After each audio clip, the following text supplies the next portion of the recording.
meu nome é Rose Miller, tenho 33 anos e, por quase toda a minha vida, fui apenas um adereço de ensaio para minha irmã, conveniente, esquecível, sempre em segundo plano.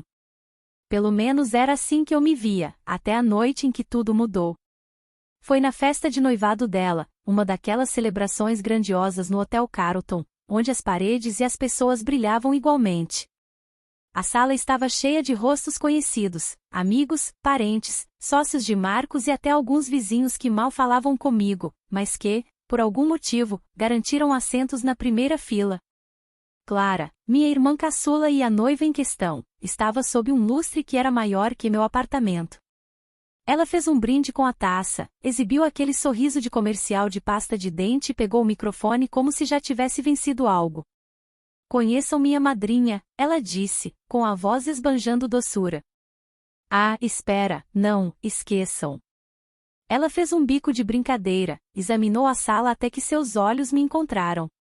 É feia demais para o título. Tive que encontrar alguém mais fotogênica. Risos altos e genuínos. Meus pais aplaudiram. A tia Grace levantou a taça de vinho. Mas eu não me encolhi. Apenas sorri. Então, me aproximei de Marcos e entreguei a ele uma pequena caixa branca, amarrada com uma fita prateada. Levantei minha taça e disse apenas duas coisas: ao amor, comecei, e a conseguir exatamente o que se merece. A música parou. No segundo que Marcos levou para desamarrar a fita, todo o calor dourado da sala se transformou em um silêncio frio.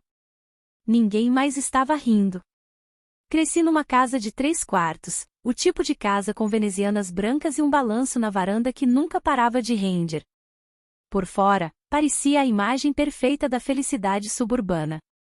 Mas por dentro, nossa família seguia um roteiro não escrito, e meu papel era sempre de figurante. Clara, 2 anos mais nova, chegou ao mundo exigindo o palco central, e nossos pais ficaram felizes em construí-lo para ela. Ela cintilava, e eles a poliam ainda mais. Enquanto isso, eu escutava, estudava, e guardava minhas emoções em pequenos e silenciosos esconderijos. Quando ela fazia piruetas para as visitas na sala, era eu quem servia a limonada. Quando ela ganhava um troféu de dança regional, era eu quem costurava os cristais no seu figurino na noite anterior. Existe uma diferença enorme entre ser amado discretamente e ser completamente ignorado. Só percebi isso na faculdade, quando minha colega de quarto me perguntou: seus pais alguma vez perguntam como você está? Eu parei, genuinamente sem saber o que responder. Com o tempo, Clara ficou mais ousada na forma como dominava os espaços, não apenas na família, mas na minha vida. Quando fui aceita em um estágio numa editora, ela anunciou sua própria aceitação surpresa em uma boutique de relações públicas, presidida por nosso tio. Quando levei para casa um rapaz de quem eu gostava, Ethan, que trabalhava comigo na biblioteca, ela flertou com ele até que ele parou de me responder às mensagens. Ela dizia que era inofensivo. Estou sendo eu mesma, ela justificava. Não tenho culpa se os homens preferem um pouco mais de brilho. O pior era como isso se tornou normal. Minha mãe dava de ombros e dizia: você sabe como sua irmã é, ela é dramática. Meu pai complementava: não leve as coisas tão para o lado pessoal, Rose. Você é a forte. A forte. Como se sofrer em silêncio fosse uma virtude. Aprendi a me mover nos jantares de família como um fantasma, ajudando minha mãe na cozinha, rindo nos momentos certos, nunca revidando, mesmo quando Clara fazia piadas às minhas custas. Como na vez em que ela disse que eu parecia o antes de um comercial de creme para a pele. Até os primos riram. E eu deixei para lá, como sempre. Mas algo mudou neste ano. Talvez tenha sido meu chefe na biblioteca, que olhou nos meus olhos e disse: você tem fibra, Miller. Só a esconde bem. Talvez tenha sido o prazer que comecei a encontrar na minha rotina tranquila, meu apartamento em cima da livraria, meu chá de terça-feira com a senhora Harris, a satisfação que vinha da ordem, das palavras e de um silêncio que não precisava ser justificado. Ou talvez, apenas talvez, tenha sido a mensagem de texto que Clara me mandou 2 meses antes da festa de noivado: quer ajudar com a decoração? Você é boa com coisas chatas. Fiquei olhando para aquelas palavras por 10 minutos. E foi naquele exato momento que decidi que não deixaria mais que ela escrevesse o meu final. Tudo começou com minha mãe me ligando, em pânico, numa quinta-feira à noite. Rose, querida, preciso de sua ajuda, ela disse, já ofegante. Clara quer que a apresentação de slides do noivado seja perfeita, mas o computador não colabora. Você pode vir amanhã? Ela está contando comigo, e você sabe, sou péssima com tecnologia. Eu deveria ter dito não. Deveria ter lembrado a ela que tinha meu círculo de leitura no sábado ou o inventário da biblioteca. Mas ouvi o velho tremor em sua voz, o mesmo que me transformou em ajudante muito antes de eu saber dizer não. Então, na manhã seguinte, eu estava na casa dos meus pais. A sala ainda cheirava a cera de chão e perfume antigo. A mesa de jantar estava coberta de álbuns de fotos, cabos USB e a frustração de minha mãe. Ela quer toda a linha do tempo da história de amor deles, minha mãe murmurou, clicando sem sucesso. O primeiro encontro, as viagens. Ela até me pediu para acessar a pasta da nuvem da família. Nem sei mais como entrar. Eu sabia. Levei 20 minutos para recuperar a senha que Clara havia criado. E foi então que as notificações começaram a pipocar. Mensagens não lidas, contas sincronizadas e um remetente desconhecido, bem C. O nome me era estranho. A mensagem dizia, ele está fora da cidade de novo. Traga aquele champanhe que você adora. A princípio, pensei que fosse algum fornecedor de casamento, mas a curiosidade tem um jeito de desvendar segredos. Um clique levou a outro e, de repente, eu estava lendo meses, anos, de mensagens privadas entre Clara e alguém que, claramente, não era Marcos. E então vieram os vídeos, íntimos, marcados com a data. Alguns feitos poucas semanas antes do anúncio do noivado. Num deles, Clara estava reclinada numa cama de hotel, taça de vinho na mão, rindo. Vou me casar com ele por causa do dinheiro, ela dizia bem, cujo nome completo era Ben Carter em sua agenda. Me dê 2 anos, e sairei com metade da herança da família dele. O ar fugiu dos meus pulmões. Em outro, ela me mencionou.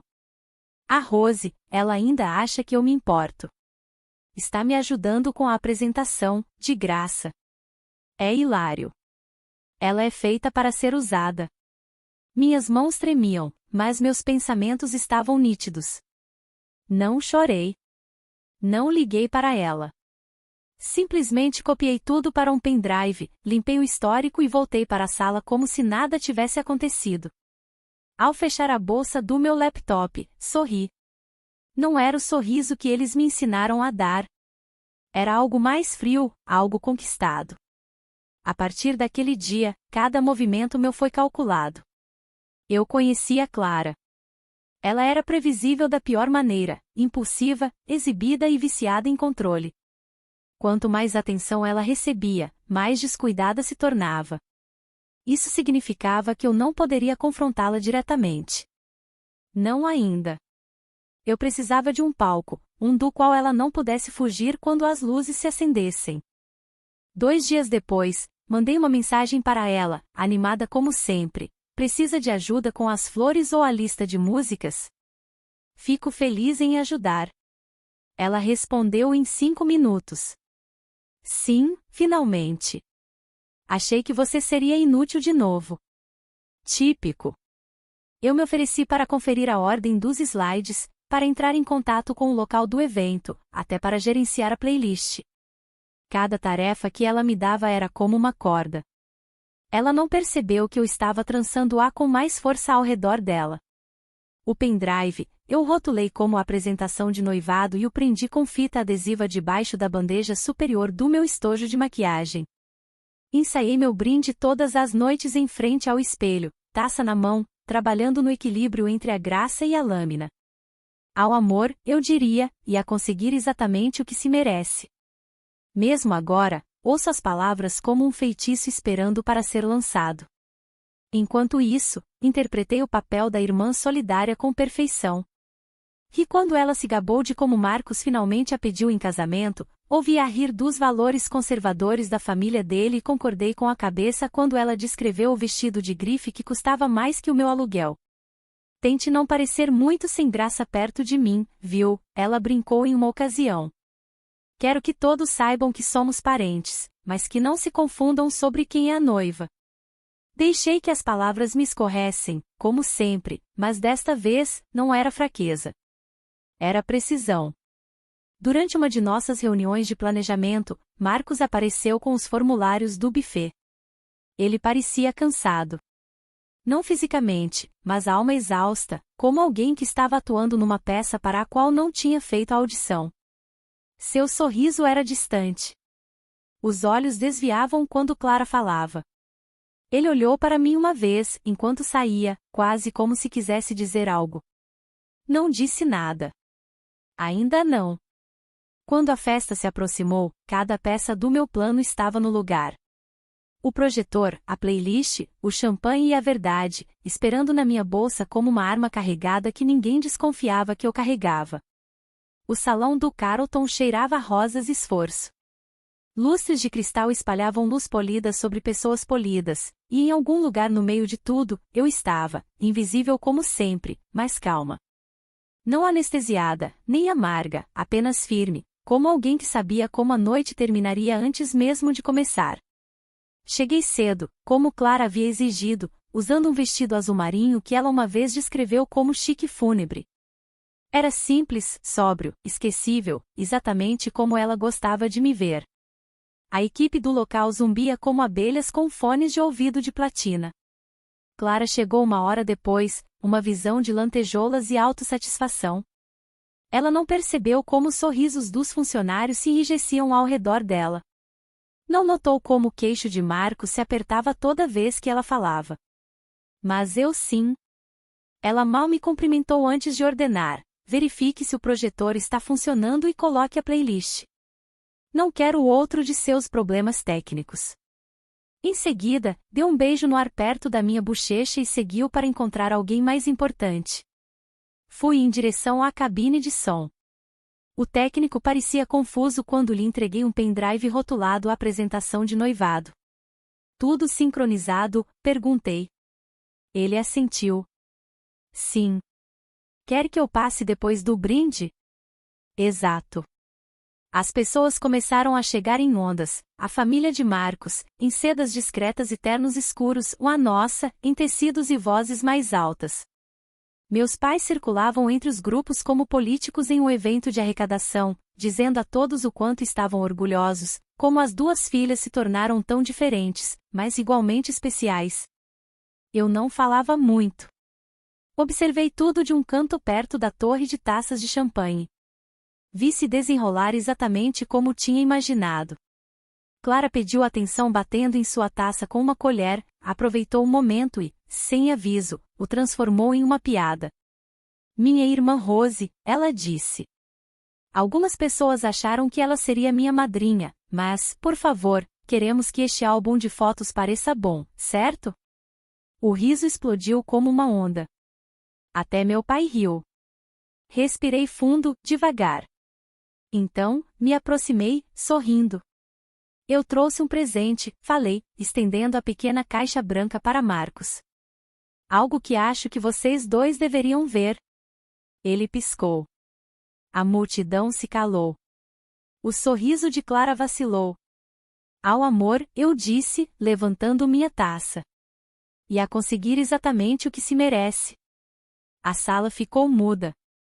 A princípio, era apenas confusão.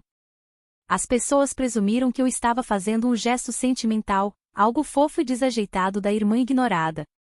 Até Clara tentou disfarçar com uma risada que soou afiada demais. Ah, que atenciosa, ela disse, com a voz um pouco alta demais. É um par de brincos ou um poema, Marcos? Abra. Mas Marcos não se moveu de imediato. Ele virou a pequena caixa branca nas mãos, as sobrancelhas franzidas. Lentamente, ele puxou a fita e levantou a tampa. Lá dentro, o pendrive prateado brilhava como um bisturi, esperando para cortar a pele. Alguém no fundo murmurou, passe no projetor. Clara congelou. Marcos olhou para mim. Eu assenti uma vez. Tem uma razão para ele estar rotulado como apresentação de noivado, eu disse. Ele andou sem dizer uma palavra até o técnico perto da cabine de som. O homem olhou para mim em busca de confirmação. Eu a dei com um único aceno de cabeça. E então, a tela ganhou vida. No começo, foi sutil. O rosto de Clara na tela, rindo. Um quarto de hotel ao fundo, taça de vinho na mão. O áudio começou um segundo depois. Ei, pare de me gravar. Você é terrível. Risadas. Ela jogou um travesseiro. A sala riu junto, até que ela continuou. Claro que vou me casar com ele. Você sabe o quanto a família dele vale? 2 anos no máximo. Então eu peço o divórcio. Metade de tudo será meu. Moleza. Os risos morreram. Na tela, Clara tomou um gole de vinho. E a Rose, ela está fazendo a apresentação de slides. Eu nem precisei pedir.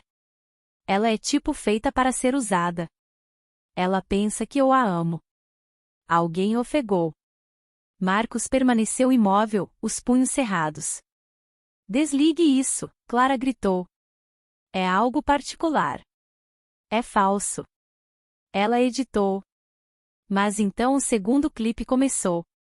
O mesmo quarto, a mesma data.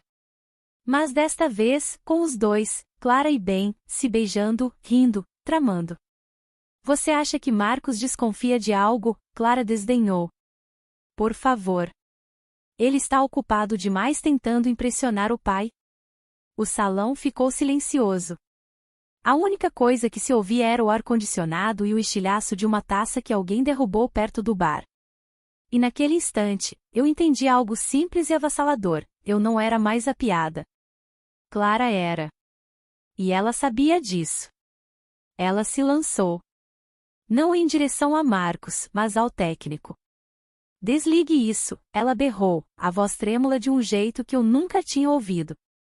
Você não tem permissão para reproduzir isso. Isso é difamação. Isso é crime. Mas Marcos se colocou na frente dela, uma mão erguida, a voz fria e firme. Deixe terminar. Ela hesitou. Por um momento, a boca dela se abriu como se fosse discutir, mas se fechou novamente. Na tela, o próximo vídeo começou, ela se gabando parabéns sobre o fundo fiduciário de Marcos, sobre o momento certo para o acordo pré-nupcial, sobre deixar Rose fazer favores para mantê-la distraída. As pessoas começaram a se mexer. Cadeiras arrastaram no chão. Minha tia Grace sussurrou algo afiado para minha mãe. O pai de Marcos, o Sr. Harrison, se aproximou do fundo da sala, com o queixo tenso. Você assinou nosso acordo de má-fé, ele disse, a voz firme, mas letal. Qualquer proteção legal que você esperava ter agora é nula. Isso foi uma fraude, senhorita Miller. Clara se virou para ele. O senhor não pode falar assim comigo. O senhor não sabe o que ela fez. A Rose armou tudo isso. Ela tem inveja. Sempre teve inveja. Marcos estendeu a mão para a dela, não para segurá-la, mas para pegar o anel. Ela resistiu a princípio, mas ele não soltou. Eu estava pronto para me casar com você, ele disse, baixo, mas audível. Mesmo quando as coisas não pareciam certas. Achei que fosse o estresse, a pressão. Mas isso é quem você é. Ele deslizou o anel para fora do dedo dela. A mão dela tremeu, a boca se abriu novamente e se desfez em um soluço sufocado. Eu te amava, ela sussurrou. Não, ele respondeu. Você amava o que eu tinha. Então ele se virou e caminhou em direção à saída, com o pai logo atrás e alguns amigos o seguindo. O silêncio que se seguiu não era vazio. Era de julgamento, de descrença, de conclusão. Clara se virou para mim como se eu tivesse invocado fogo. Você destruiu tudo, ela cuspiu. Eu não vacilei. Eu não destruí nada, eu disse. Eu só deixei as luzes se acenderem. Atrás dela, a organizadora do casamento se aproximou com uma prancheta e uma expressão tensa. Senhorita Miller, precisamos discutir o pagamento. O local, o buffet. A senhora é a principal responsável pelo contrato. Clara olhou para a mulher como se ela estivesse falando uma língua estrangeira. E foi aí que vi a primeira rachadura real em sua máscara. Na manhã seguinte à festa, a cidade estava em silêncio. Um silêncio que parecia intencional, como se a cidade inteira estivesse prendendo a respiração. Eu estava na minha janela, com as mãos em volta de uma caneca de café lascada, observando a névoa se enrolar nas calçadas. Do outro lado da rua, a padaria abria as portas e a senhora Harris varria a calçada com seus chinelos de lavanda, como se fosse um dia comum. Exceto que não era. Não para mim, não para Clara, e não para ninguém que esteve naquele salão na noite anterior. Por volta das 8 da manhã, as mensagens começaram a chegar, amigos, conhecidos, pessoas de quem eu não tinha notícias desde o ensino médio. O vídeo havia chegado à internet. Clipes curtos e trêmulos da filmagem do projetor, seguidos de imagens borradas de Marco saindo. Hashtags surgiram como ervas daninhas. Os comentários eram implacáveis. As manchetes, mais afiadas do que eu esperava. Noiva é pega tramando divórcio por dinheiro durante a própria festa de noivado. Eu não lia as discussões online. Não precisava. Não fiz aquilo pela internet. Naquela tarde, minha mãe ligou. Deixei tocar 4 vezes antes de atender. Eu não sei o que dizer, ela começou, a voz mais suave do que eu jamais a ouvirá. Então, talvez não diga nada, respondi. Apenas ouça. E ela ouviu. Ouviu tudo. Quando terminei, houve uma longa pausa do outro lado da linha. Então, baixinho, ela disse, nós falhamos com você. Não disse que ela estava certa. Não disse que estava errada. Algumas feridas não se fecham com um único pedido de desculpas. Mas eu apreciei que, pela primeira vez, ela não tentou reescrever a história. Clara não ligou, mas alguém me contou que ela havia saído da cidade, que seu emprego a colocou em licença não remunerada, e que a família Harrison estava considerando uma ação judicial. Não senti triunfo, apenas uma sensação de dever cumprido. Não se tratava de vê-la cair. Era sobre sair de debaixo de sua sombra. Por anos, eu pensei que ser quieta significava ser boa. Que me encolher tornava as coisas mais fáceis para todo mundo. Que talvez, se eu continuasse a dar mais, um dia eu seria o suficiente. Mas naquela noite, na frente de todos que costumavam rir com ela, eu finalmente parei de esperar que alguém me deixasse falar. Eu falei, e o mundo mudou. Ainda moro em cima da mesma padaria. Ainda trabalho na biblioteca. Ainda faço a hora do conto às quintas-feiras. Ainda tomo chá com a senhora Harris. Mas agora, as pessoas olham para mim de forma diferente. Não como a irmã de alguém impressionante. Não como uma sombra. Elas olham para mim. E, mais importante, eu finalmente olho para mim mesma. Não com desculpas, mas com algo que se aproxima do orgulho. Porque eu não ateei fogo na vida dela. Apenas parei de segurar o balde de água. E às vezes, isso é tudo o que é preciso para que a verdade queime por completo. Obrigada por ouvir a história de Rose. Se você gostou desse vídeo, por favor curta e compartilhe para nos apoiar a trazer mais histórias inspiradoras, e se inscreva no canal para não perder nenhum lançamento. Até o próximo vídeo.